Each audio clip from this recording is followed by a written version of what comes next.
People always ask us, how do you guys work together? And something that we get asked is like, why should couples and families have businesses together and work together? And Ryan was talking just the other day about a Bible story that he's going to share that Yeah. just talks about that and the depth of it. So go ahead. Sure. Well, in the book of the Acts,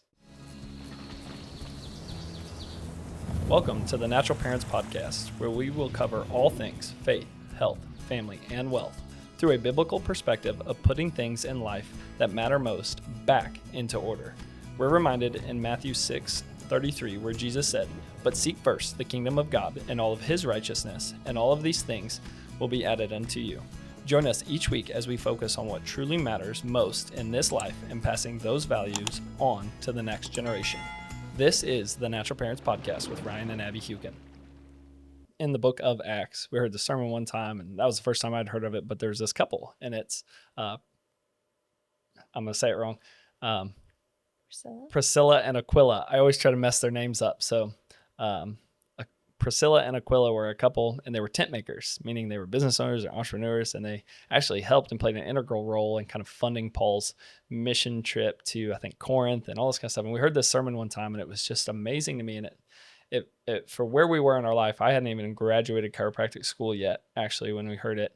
We were at Passion City Church in Atlanta, Georgia. We'd only been there because we were at a conference. Chiropractors love conferences, so we were all about that life. And we were down there and heard this sermon, and he gave this vivid imagery of Aquila and Priscilla hand in hand, just kind of running forward in life. And he articulated that to what it could mean for us in our life and how we could do that as a couple who had these initiatives, had these goals of developing business at the time. We have more businesses now than we definitely ever even thought of. We were just thinking of having one business at that point in time. But every single one of our businesses having a kingdom purpose and a kingdom initiative. And how I think you and I, we joke all the time about our codependency. And I think I understand there's a psychological term there, and there's actually maybe some realism of that, but we joke about how codependent we are on one another. And I think God designed it that way. And I used to think of it sometimes as a weakness, but I believe you and I are only our strongest together. And if we were divided, if we weren't hand in hand running into these crazy business ideas that we have all the time, we wouldn't be our best version of ourselves, and we wouldn't be putting the best, product, if you will, forward for what God's laid on our heart for his glory in this world. And so, Yeah, I think that just being able to blend all of that, our work and legacy and our family, there's so many times that our kids go with us to do different things, whether that is, coming to the office because we have to do something, or, any of our other businesses. They're always there, willing to help, wanting to learn the ins and the outs. And so whenever we do that as a family, it's just really cool to just be able to blend that and teach them and show them, just different ways about entrepreneurship. But, one thing that people always say is, I don't know how you guys work together. And I really can't imagine not working with you, because if I didn't understand yeah, what you did, not only would I not be able to celebrate the highs with you, but also go through the lows with you. And like, if I had to go through that myself, I know that that would be really, really difficult. And I know we've talked about this before, how a lot of the times, if you're up here and I'm down here, you pull me up, and sure. vice versa. And I think that that is also why it is so good to just have a partner in doing that, that is your spouse and your best friend, to go through all of those highs and lows with, so that you can experience all of it. Yeah. I'm sorry. I keep laughing because I was thinking about, so y'all, we played softball last weekend, and we're still sore from it. Yeah. We're getting too old for that, but Yes. we got to pick our own walk-up songs. And Ab, as kind of a joke, chose Independent. Is that just what the Mhm. song is? I It's am like, yeah. independent. And she says, that's definitely not true. I'm more codependent, Yes. COD. And I'm sorry, I just She keep got her laughing about own that. app. Yeah. She got her Yeah. own. So catch Abby on the bloopers there with the Just dancing to rap it. songs. But Yeah. no, seriously, I think maybe it's not for everyone, but neither is maybe entrepreneurship. We talk about that all the time. I think the more and more we get clear on it of what this community is and what it's becoming and the people that we're connecting with, it is very clear that it seems like God has us here to provide a sense of community for what oftentimes is a very isolating endeavor, right? Yeah. And so even though we're a couple and we have each other, I can't imagine if I was in entrepreneurship alone without my spouse on board.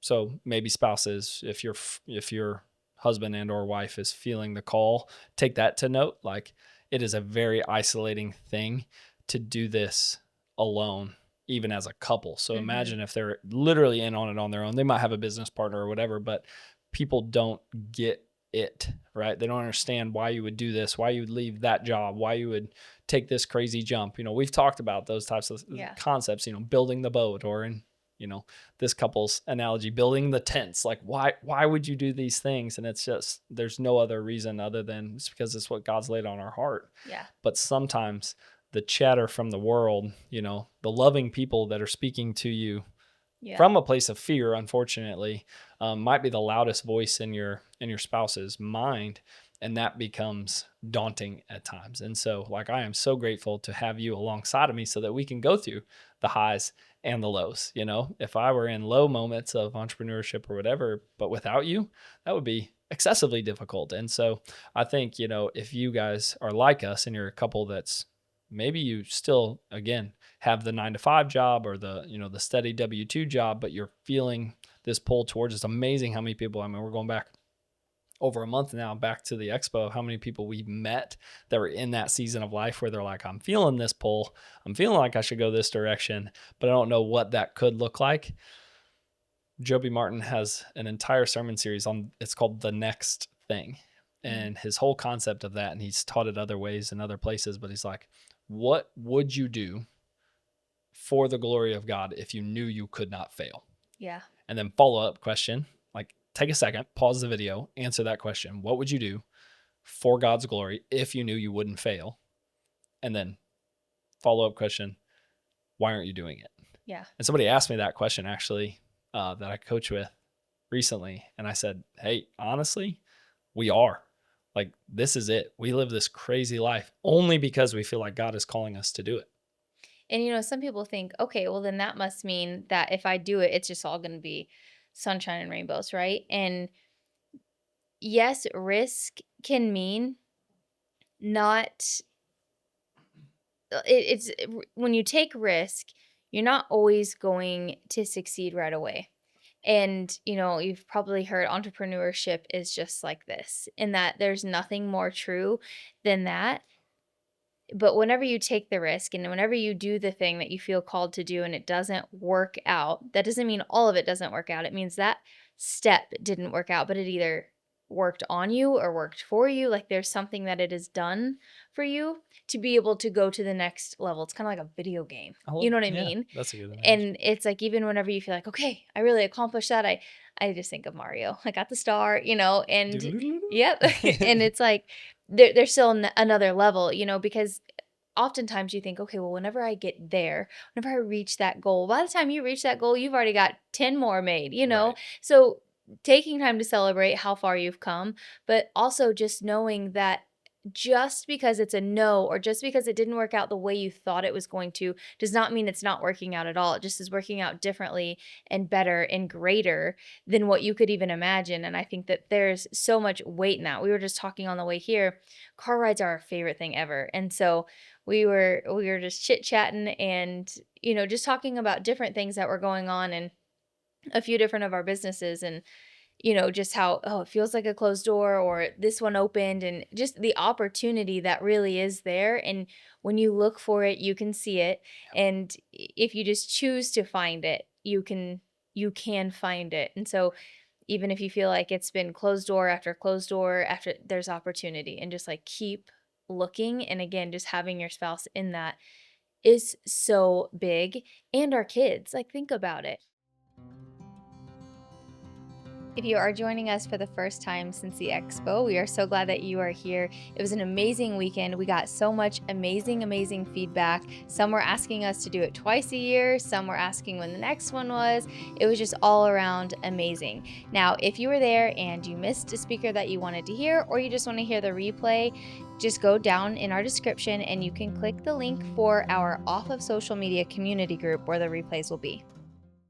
Right. And I think of the legacy that doing the hard thing can actually achieve. I don't want to be too, I guess, harsh in this, but I do want to be convicting, because I feel like if you're listening to this and you're feeling that pull, I don't know that it's my job, right? It's the Holy Spirit's job to lay that conviction upon your heart, but maybe I'm an agent of it. So I'm going to go ahead and say this, but it's like, if you're feeling that pull, you got to step out in it. Like what I was talking about, some of the things we were talking about, it's like, hey, that didn't work out well.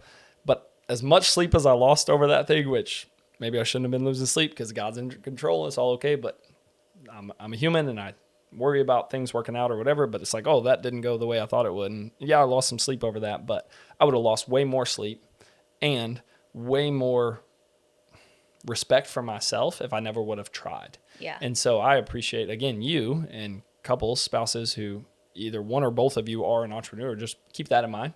Just be the encourager in your crazy entrepreneur's mind's life. It's just like, hey, I'm glad you tried, right? Because there is actually no such thing as fail. Yeah. If God laid it on your heart, what would you do unto the glory of God if you knew you could not fail?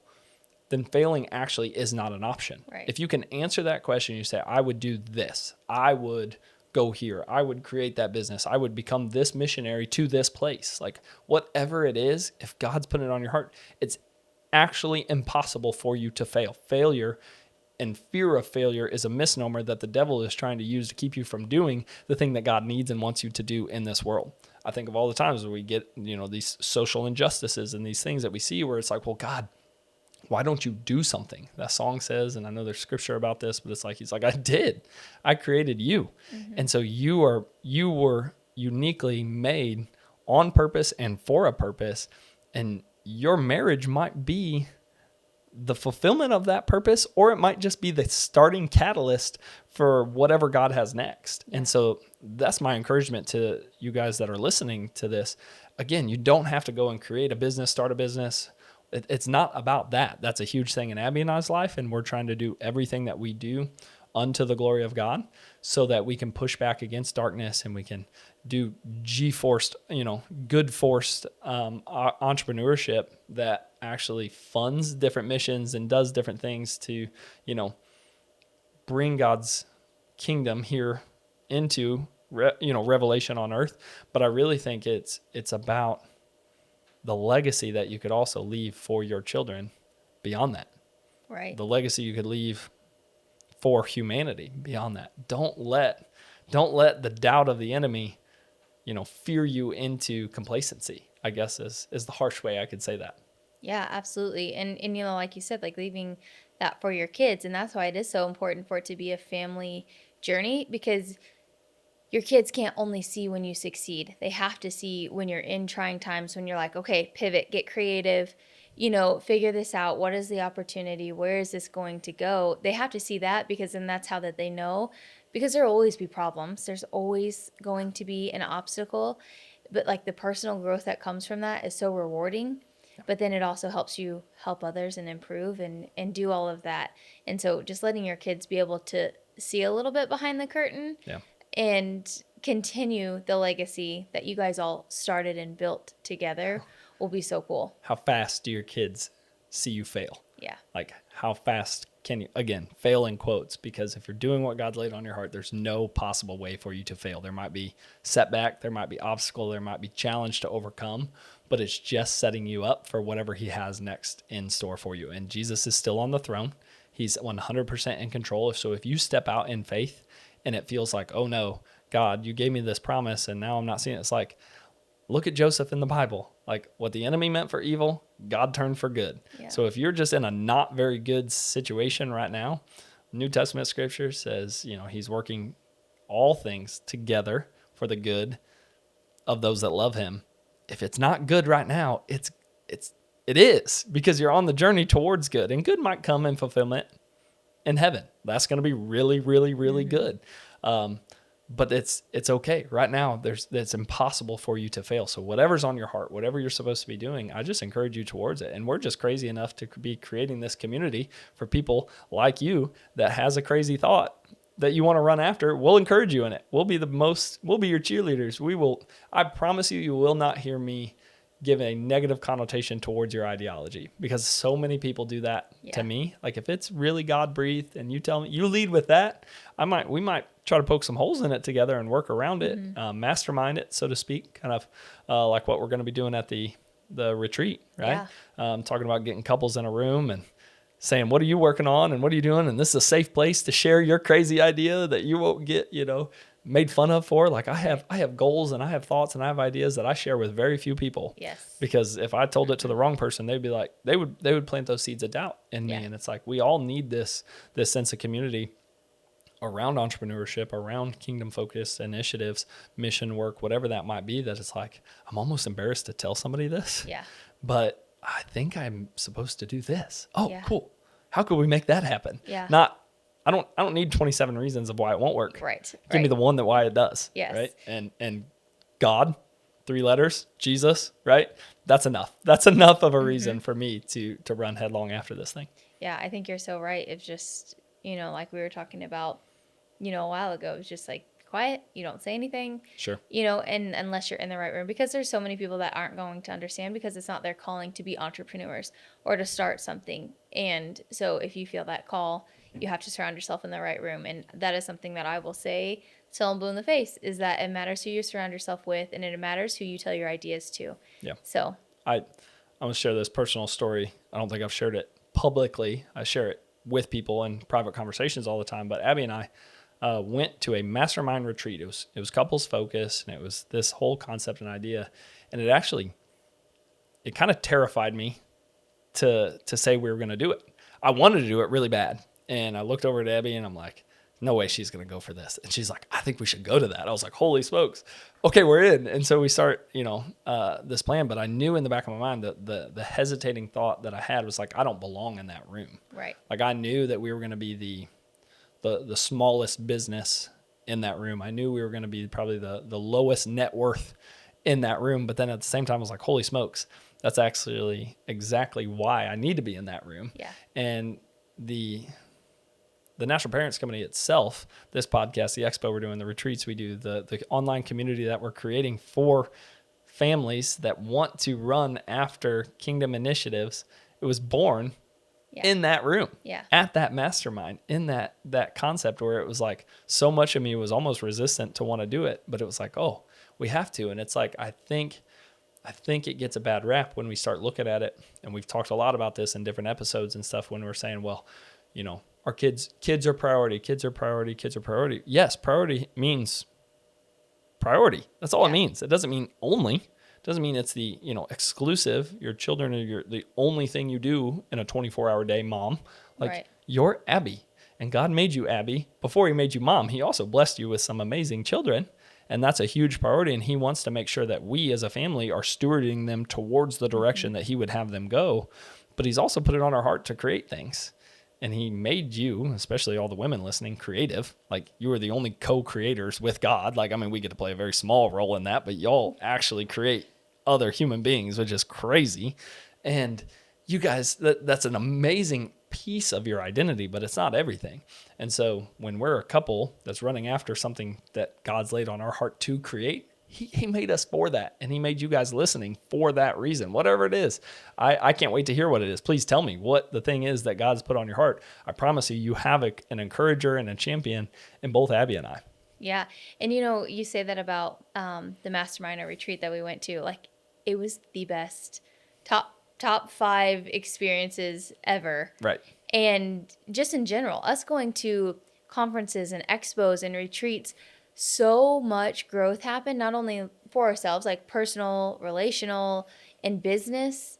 They've always been our favorite things to do. Yeah, we love them. You come out like so good. Self-help you get some junkies, yes, a little bit, like, especially when it's aligned with biblical principles. Right. So. And then again, the room that you're in and the people you are around and the personal growth and the time with your spouse, if you do entrepreneurship with your spouse, like all of it, it was just, it's our favorite times. It's Yeah. always exciting whenever we get to go. Yeah. And again, I think along the whole theme of creating something, we go back to uh, Priscilla and Aquila.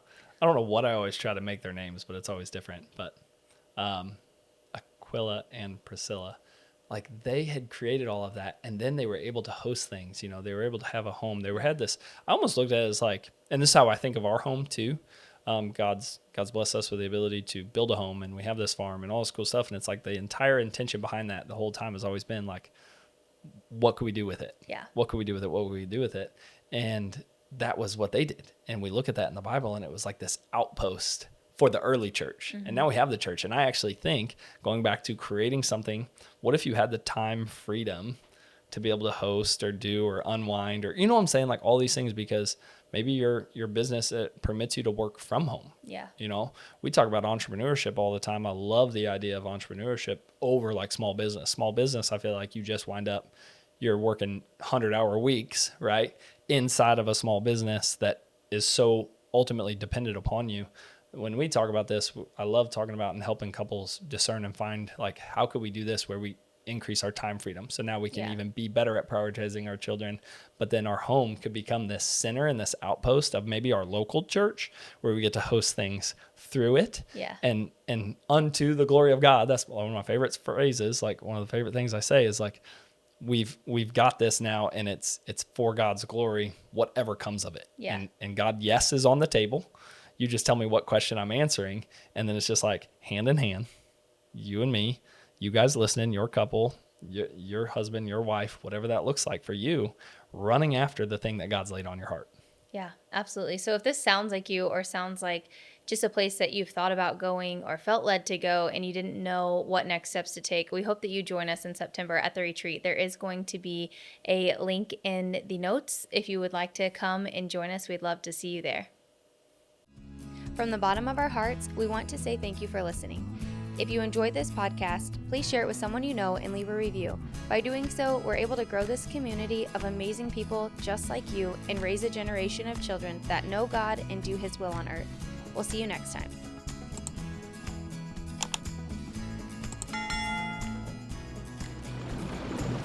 This is the Natural Parents Podcast with Ryan and Abby Hukin.